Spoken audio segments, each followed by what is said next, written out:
Maglalakad na lang po kayo? Kayong nag-ano sa akin. Huwag na po kayong umiyak na.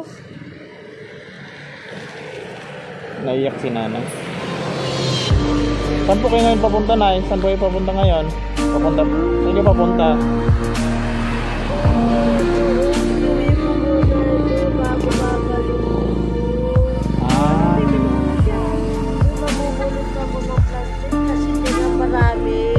Ay, dyan po.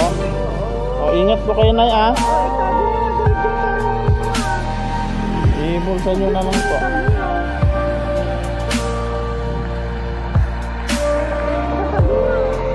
May bag po. Ayun na lang, Nay, sa bag nyo. Tawan nyo na lang dyan. Para may pambili po kayo ng pagkain nyo. Opo, opo. May nakaka-ride yan. Parang pa. Stroke yata si nanay. Daanan namin kanina.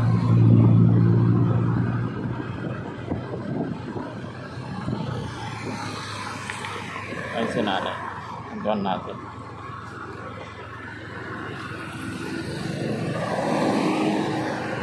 Doon ako si Mrs.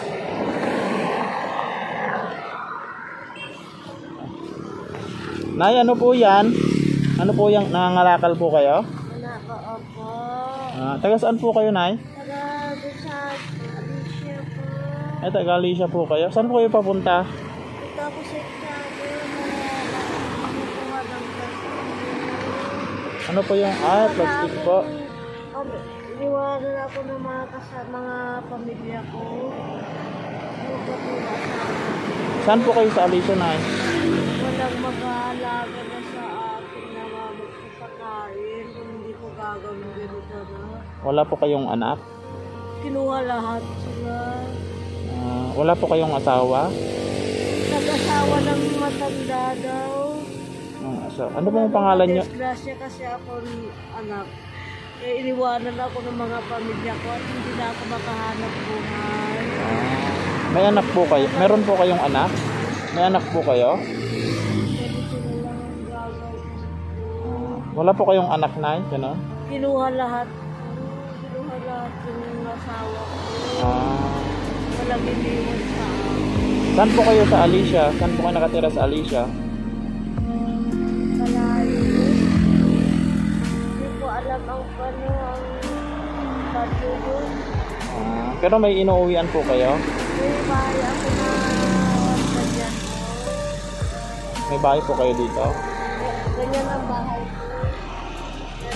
Ay, yung kubo po? Kubo? Kubo ang bahay ko. Nagluluto po kayo? Nagluluto po kayo sa bahay niyo? Magkakahoy ako magkakahoy ako magluluto. So, mag-isa nyo lang po sa bahay nyo? Mag-isa nyo lang po? Bibigyan po namin kayo ng Nay, meron po kaming isda, dadalhin sana namin kay mother ko. Bibigyan po namin kayo ng isda pang ulam niya, ha? Kami, bigyan mo.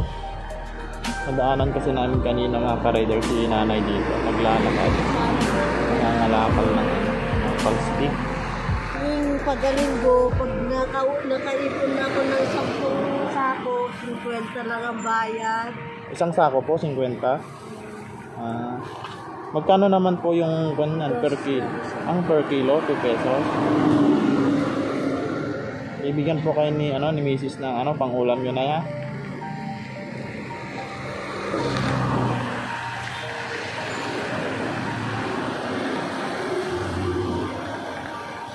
Ayun mga ka-rider, binibigyan ni mother. Medyo maliliit yung yung isda kasi lang yung pinagpilihan doon sa harvest namin kanina, yung mga maliliit. Hindi na binili. Bibigay sana namin doon sa mother ko sa Alicia. Paktong habang papunta naman kami, nadaanan namin si mother ang alaga. Ano pong pangalan nyo, Nay? Ano pong pangalan nyo? Ano po? Marcelina Tomas. Anong barangay nyo po sa Alicia, Nay? Yun nga, hindi ko na at mula nung nag-deliver na ako, hindi ko alam yung barangay. Ay, hindi po maalala? Oo, hindi ko maalala. Bakit napano po yung aksidente nyo? Kasi sumira ako doon.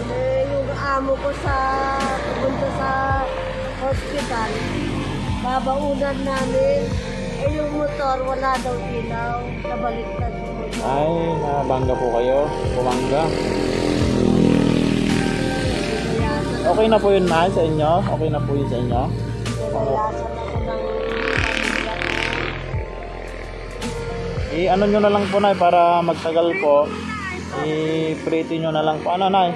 May pambili po kayo ng ano? Ng mantika?